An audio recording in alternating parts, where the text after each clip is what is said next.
नमस्कार दोस्तों, फिर से हम यूथ कंपटीशन के इस सीरीज़ को आगे बढ़ा रहे हैं और इसमें पहला प्रश्न हम आज का ले रहे हैं वो है काव्यं ग्राह्यमलंकारात् सूत्र किसका है। तो इसके ऑप्शंस यहाँ 5 हैं। भामा, रुद्रट, उद्भट और वामन और 5वां ऑप्शन है दंडी। तो इसका सही उत्तर होगा ऑप्शन डी यानी कि वामन। यहाँ डिटेल हम इस प्रश्न में देख सकते हैं। आप चाहें तो वीडियो को पॉज करें और इसको देख लें। अगला प्रश्न अरस्तु के अनुसार अनुकरण है। तो अनुकरण किसे कहा जाता है, इसमें भी यहाँ 5 ऑप्शन दिए गए हैं और इसका सही आंसर है ऑप्शन ए नव सृजन। यानी कि अनुकरण कहते हैं कि पहले कोई प्रकृति एक विचार प्रस्तुत करती है और जो रचनाकार है उस विचार को यानी प्रकृति से विचार को ग्रहण करके उसका अनुकरण करते हैं और तब रचनाएं लिखते हैं। डिटेल आप चाहें तो वीडियो को रोक कर देख लें। अगला प्रश्न है अरस्तु के अनुसार विरेचन का परिष्कार करता है, क्या करता है। तो ये 5 ऑप्शन आपके समक्ष है और इसका सही उत्तर यहाँ पर दिया हुआ है अंतर्वृत्तियाँ। तो अरस्तु के अनुसार विरेचन अंतर्वृत्तियों का परिष्कार करता है। अरस्तु अनुकरण एवं विरेचन सिद्धांत के प्रवर्तक हैं, ये याद रख लीजिएगा। ये अनुकरण एवं विरेचन सिद्धांत के प्रवर्तक हैं अरस्तु। अरस्तु ने अपने काव्य शास्त्र में दुखांत यानी कि त्रासदी, जिसे ट्रेजेडी कहते हैं इंग्लिश में, का विरेचन किया है। अरस्तु ने पूर्ण कथानक उसी को माना है जिसमें आदि, मध्य और अवसान हो। अरस्तु के प्रमुख ग्रंथ पेरिपोइटिकेस, टेक्नेस और रिटोरिकेस है। काव्यस्यात्मा ध्वनिरिति बुधैर्व समामनात् पूर्वस्तस्याभावं जगदुर्परे भाक्तमाहुस्त मन्ये। यह कथन इनमें से किस आचार्य का है और ऑप्शन आपके समक्ष है। इसका सही आंसर ऑप्शन सी आनंदवर्धन है। इसकी व्याख्या हम देख लेते हैं। काव्यस्यात्मा ध्वनिरिति बुधैर्यः सम्मामनात् पूर्वस्तस्याभावं जगदुर्परे भाक्तमहुस्त मन्ये। यह कथन ध्वनि संप्रदाय के प्रणेता आचार्य आनंदवर्धन का है। आचार्य आनंदवर्धन ने ध्वन्यालोक नामक रचना की है। तो यहाँ और ये ध्वनि संप्रदाय में इनका नाम लिया जाता है। नेक्स्ट क्वेश्चन है आचार्य कुंतक ने निम्नलिखित में से किसे वक्रोक्ति का एक भेद नहीं माना है। और ये ऑप्शन आपके सामने है और इसका सही उत्तर यहाँ कल्पना वक्रता है। चलिए इसकी व्याख्या को देखते हैं। तो आचार्य कुंतक ने कल्पना वक्रता को वक्रोक्ति का एक भेद नहीं माना है। कुंतक के अनुसार जो है वक्रोक्ति के 6 भेद हैं जो निम्नलिखित है। वर्ण विन्यास वक्रता, पद पूर्वार्ध वक्रता, पद परार्ध वक्रता, वाक्य वक्रता, प्रकरण वक्रता और प्रबंध वक्रता। नेक्स्ट क्वेश्चन है औदात्य सिद्धांत के संबंध में इनमें से कौन सा कथन सही नहीं है। ये आपके ऑप्शन है और इसमें से ऑप्शन बी बालेयता औदात्य का आवश्यक तत्व है, यह सही नहीं है। बाकी के जो 3 ऑप्शन है लॉन्जाइनस के प्रसिद्ध ग्रंथ का नाम पेरिप्सिस है और भावावेश की तीव्रता औदात्य का आवश्यक तत्व एवं अंतरंग पक्ष है। गरिमामय रचना विधान औदात्य का महत्वपूर्ण तत्व है। ये सब सही है। चलिए आगे देख लेते हैं। कार्ल मार्क्स और उनके विचारों के बारे में इनमें से कौन सा कथन असत्य है। तो यहाँ असत्य पे हमें ध्यान देना है दोस्तों और ये RPSC में आया हुआ प्रश्न है और ये सारे ऑप्शंस में ऑप्शन बी इसका सही है कि मार्क्स ने सर्जन प्रक्रिया में सौंदर्य की भावना को कुछ भी महत्व नहीं दिया है। ऐसा नहीं है। हाँ, मार्क्स का विचार जो है वह वर्ग पे विशेष केंद्रित है और इसमें एक शोषक और शोषित वर्ग की बात की गई है, बुर्जुआ और सर्वहारा की बात की गई, लेकिन सौंदर्य की महत्ता पर भी इन्होंने बल दिया है। इसकी व्याख्या हम यहाँ देख सकते हैं। आप चाहें तो इसे पढ़ भी सकते हैं वीडियो को रोककर। आगे बढ़ते हैं। काव्य लक्षण एवं लक्षणकार की दृष्टि से निम्नलिखित में से कौन सा विकल्प सुमेलित नहीं है। शब्दार्थो सहितो काव्यम भामा, वाक्यम रसात्मक काव्यम विश्वनाथ, तद्दोषो शब्दार्थो सगुणावलंकृति पुनीक्वापि मम्मट, रमणीयार्थ प्रतिपादक। तो ये जो आखिरी ऑप्शन है ये गलत हो जाएगा। डिटेल देख लेते हैं हम। रमणीयार्थ प्रतिपादक शब्द काव्यम दंडी काव्य लक्षण एवं लक्षणकार की दृष्टि से सुमेलित नहीं है। यह पंडित राज जगन्नाथ द्वारा प्रदत्त विचार है। ठीक है, आगे बढ़ते हैं। अगला प्रश्न आपके समक्ष है कि शक्ति निपुणता लोक शास्त्र काव्याद्य वेक्षणात् काव्यज्ञ शिक्षायाभ्यास इति हेतुस्तदुद्भवे। काव्य हेतु विषयक उपयुक्त मत इनमें से किस आचार्य का है? आपके ऑप्शन सामने है और इसका सही उत्तर हो जाएगा मम्मट। अब डिटेल देख लेते हैं। उक्त काव्य हेतु विषयक मत आचार्य मम्मट का है। सामान्यतः प्रतिभा, अभ्यास और व्युत्पत्ति को काव्य का हेतु माना जाता है। रुद्रट ने प्रतिभा के सहजता और उत्पाद्य दो भेद किए हैं। काव्य हेतु के संबंध में आचार्य वामन की उक्ति है, लोको विद्या प्रकीर्णस्य काव्यांगति। ध्यातव्य यह है कि वामन ने काव्य हेतु के स्थान पर काव्यांग शब्द का प्रयोग किया है। तो अब अगले प्रश्न पे आ जाते हैं। काव्यम यशसे अर्थ कृते व्यवहार विदे शिवेत रक्षते साध्य सद्य पर निर्वृत्य कांता सम्मितयोपदेशे युजे। काव्य प्रयोजन विषयक उपयुक्त मत इनमें से किस आचार्य का है? तो ऑप्शन आपका इसमें से सही हो जाएगा मम्मट। तो आगे देख लेते हैं। कुछ काव्य प्रयोजन हैं और आचार्यों के नाम दिए हुए हैं। आप इसको वीडियो को पॉज करके इसको पढ़ सकते हैं। चलिए नेक्स्ट क्वेश्चन अब हमारे सामने है। शब्द शक्ति के संबंध में इनमें से कौन सा कथन सही नहीं है? ये इस टाइप के क्वेश्चन में हम कई बार गलती कर देते हैं दोस्तों। सही नहीं है उसे हमें देखना चाहिए। तो इसका शब्द की शक्ति उसके अंतर्निहित अर्थ को व्यक्त करने का व्यापार है। अभिधा शब्द शक्ति के द्वारा 3 प्रकार के शब्द रूढ़, यौगिक और योग रूढ़ का अर्थबोध होता है। मम्मट ने शब्द शक्ति के लिए शक्ति तथा विश्वनाथ ने व्यापार शब्द का प्रयोग किया है। व्यंजना शब्द शक्ति से प्राप्त अर्थ को प्रतीयमानार्थ भी कहते हैं। इसका ऑप्शन सी सही है, यानी कि मम्मट ने ये अपने विचार यहाँ प्रकट किए। नेक्स्ट क्वेश्चन हमारे सामने आ जाता है। चक्र रही दिग्गज डोल मही गी लोल सागर खर भरे मन हर्ष सब गंधर्व सुर मुनि नाग किन्नर दुख डरे कट कटहि मरकट विकट भर बहु कोटि कोटिन धावहि जय राम प्रबल प्रताप कौशलनाथ गुण गुण गावहि। ये पंक्तियाँ जो है इनमें से कौन सा काव्य गुण है? चलिए आगे देखते हैं। तो काव्य गुण में है प्रसाद, ओज, माधुर्य, प्रसाद एवं माधुर्य। तो जहाँ भी कट विकट इस टाइप के जो शब्द उसमें ज़्यादातर ओज गुण इसमें दिखाई देते हैं। जहाँ वीरता की बात की जाती है सही उत्तर हम देखेंगे। तो ये जो प्रश्नोक्त पंक्ति में ओज नामक काव्य गुण है। ओज का शाब्दिक अर्थ है तेज, प्रताप, दीप्ति। जिस काव्य को पढ़ने या सुनने से हृदय में उमंग और उत्साह का संचार होता है उसे ओज गुण प्रधान काव्य कहा जाता है। यह गुण मुख्य रूप से वीर, विभत्स, रौद्र और भयानक रस में पाया जाता है। इस प्रकार के काव्य में कठोर संयुक्ताक्षर वाले वर्णों का प्रयोग होता है। काव्य के कितने प्रधान भेद होते हैं? तो ये आपके ऑप्शन है चारों देख लीजिए, 2, 3, 6, 4 और सही उत्तर इसमें के 2 प्रधान भेद होते हैं, दृश्य और श्रव्य।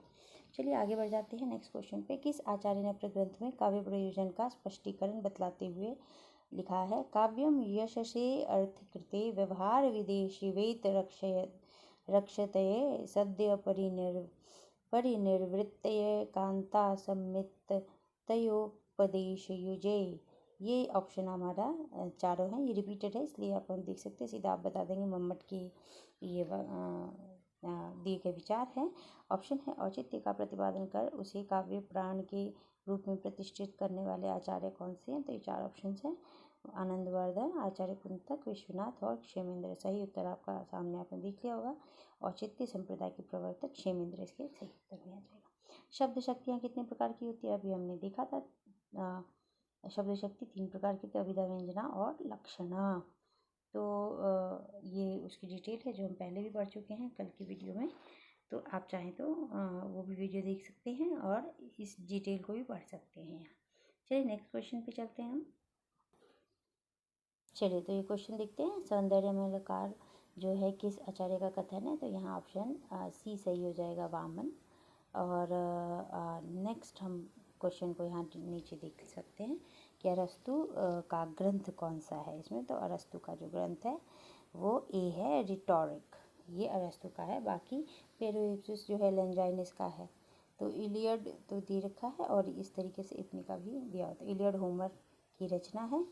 और नेक्स्ट क्वेश्चन हम देखें। निम्न में से विरेचन सिद्धांत जो है सिद्धांत पर विद्वानों ने किस व्याख्या का विचार प्रस्तुत नहीं किया है? तो विरेचन पर धार्मिक व्याख्या, राजनीतिक परक, नीति परक, कला परक की ऑप्शन है। ऑप्शन बी सही है इसमें। जो राजनीति परक व्याख्या जो है विरेचन पर, इस पर विचार नहीं किया गया है। यूनान का सबसे पहला महाकवि कौन सा है? तो होमर, प्लेटो, सुकरात और अरस्तु। तो वैसे तो देखिए प्लेटो, अरस्तु इनकी बहुत बातें की जाती हैं, लेकिन सबसे पहले की जब बात की जाए तो यहाँ होमर सही होगा, ये एक कवि थे। तो इनकी जो कृति है वो इलियड है। अभी ऊपर वाले प्रश्न में हमने इसके अर्थ को देखा था कि वो रचना दिए हुए थे उन रचनाकारों में रेटोरिक, पेरिप्लस, इलियड और इपीनिका। तो इलियड जो है उनकी काव्य रचना है। अब कुछ रचनाकार और उनके ग्रंथ हैं, उनको देख सकते हैं। प्लेटो, इयोन और लॉज, अरस्तु, पेरिपोइटिकस। अब पेरिप्लस किसकी रचना है ये आप कमेंट करेंगे और उस बताएंगे। नेक्स्ट क्वेश्चन है, जहाँ पर प्रत्यय के द्वारा प्रस्तुत में कोई विशेष औचित्य संबंधी चमत्कार उत्पन्न हो जाता है, वहाँ पर किस रूप की पूर्वार्ध वक्रता होती है? ये 4 ऑप्शन आपके सामने है। पर्याय वक्रता, विशेषण वक्रता, संतृप्ति वक्रता और प्रत्यय वक्रता। तो ये डी ऑप्शन है, प्रत्यय वक्रता। तो प्रत्यय का मतलब होता है यहाँ विचार, इसे आप याद रखेंगे।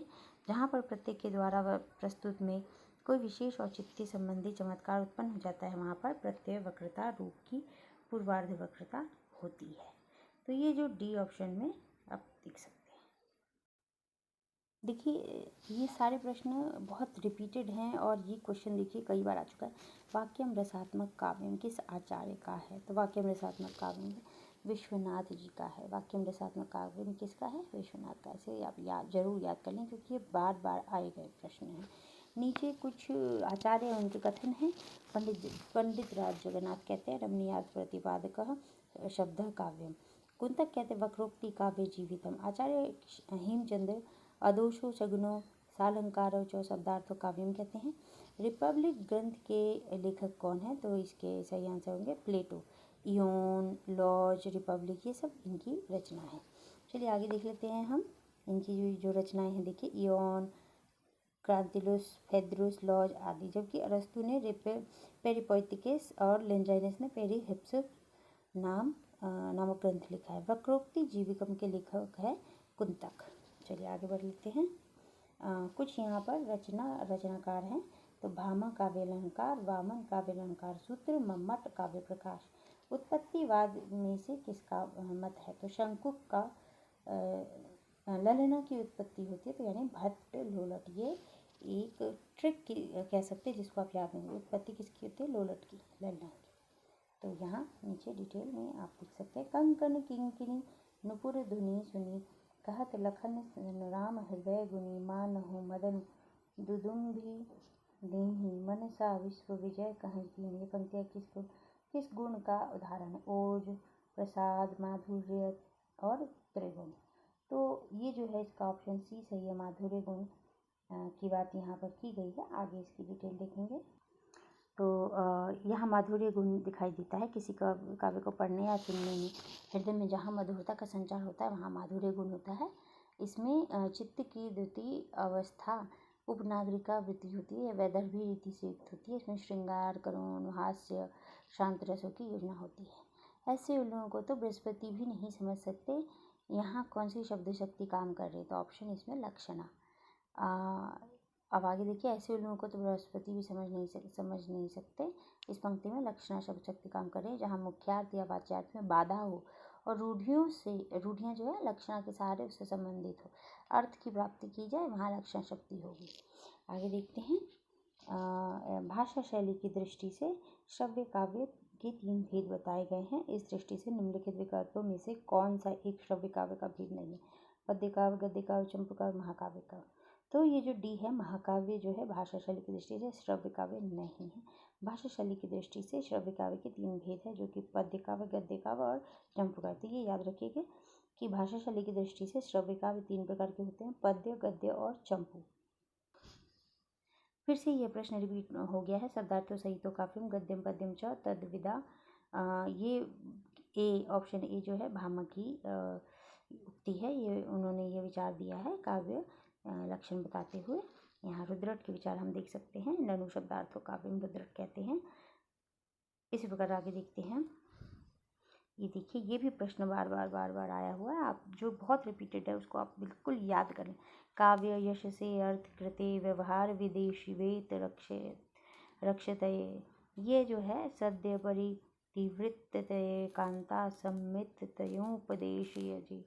मम्मट का यह श्लोक काव्य की कौन सी विशेषता बताता है? तो ये किसका है और कौन सी काव्य की विशेषता बताता है? तो ये आप देखेंगे काव्य प्रयोजन, यानी काव्य का क्या प्रयोजन है, इससे यश मिलता है, उसमें उससे और क्या लाभ होते हैं, ये सब इसमें दिया गया है। आगे देखिए, ईश्वर मर गया है, यह किसकी घोषणा है? तो इसका ऑप्शन सही है नीत्शे। नीत्शे मानते थे कि ईश्वर की मृत्यु हो गई है, इसकी घोषणा नीत्शे ने की है। चलिए आगे देखते हैं। यूनानी विद्वान हीरोदातस ने, यानी हेरोडोटस कह सकते हैं, इतिहास के 4 लक्षण निर्धारित किए थे। निम्न में से कौन सा लक्षण उनमें से नहीं है? तो ये 4 है। मानव जाति से संबंध होने के कारण मानवीय विधा, यानी मानविकी है। ये तर्क संगत विधा है, अतः इसमें तथ्य और निष्कर्ष प्रमाण पर आधारित होते हैं। यह आदर्श मूलक विधा है। इतिहास वैज्ञानिक विधा है, अतः इसकी पद्धति आलोचनात्मक होती है। तो इसका जो सही ऑप्शन है यह आदर्श मूलक विधा। ये सी जो है ऑप्शन है, यह उनमें से सही नहीं है, क्योंकि इतिहास है, यहाँ आदर्श की बात नहीं है।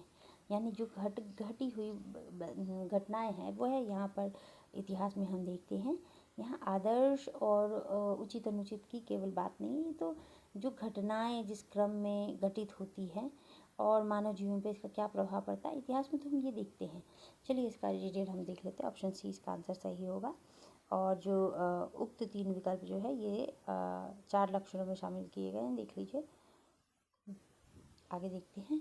ये घाटी ये विश्वभानु जावे हलदर के बीर में है, कौन सा है? ये शाब्दी अर्थी अभिधा लक्षण। तो ये ए ऑप्शन शाब्दी व्यंजना जो है ये को घटी ये वृषभानु जावे हलदर के बीर शाब्दी व्यंजना है। माधुर्य गुण के संबंध में कौन सा कथन सही नहीं है? अब यहाँ इस प्रकार के प्रश्नों में कंफ्यूज नहीं होना है, कौन से सही है कौन से नहीं है, इस पर बहुत ध्यान देना है, तभी प्रश्नों को आप हल करें। ऑप्शन है इसमें संयुक्ताक्षर का प्रयोग का प्राय अभाव होता है और समास का अभाव होता है। इसमें हृदय की द्रुति उत्पन्न होती है। इस पर ट वर्ग के व्यंजन रहते हैं, तो इसमें ट वर्ग के व्यंजन रहते हैं। यह माधुर्य गुण के संबंध में सही नहीं है, क्योंकि ट वर्ग का जो व्यंजन है जनरली जो आप देखेंगे वो रौद्र विभत्स और वीर यानी कि ओज गुण वाले पदों में दिखाई देती है। चलिए आगे देखते हैं। ओज गुण का संबंध किस रस से है? तो रौद्र शांत श्रृंगार करो, तो रौद्र इसमें सही आंसर होगा। आगे देख लेते हैं। निम्नलिखित में से कौन सा अर्थ दोष के अंतर्गत आता है? तो कष्टार्थत्व, न्यून पदत्व, अप्रयुक्तत्व और अधिक पदत्व। तो इसका ऑप्शन ए सही है, कष्टार्थत्व। चलिए तो आज के लिए यहीं तक, फिर मिलेंगे अगले वीडियो में। धन्यवाद।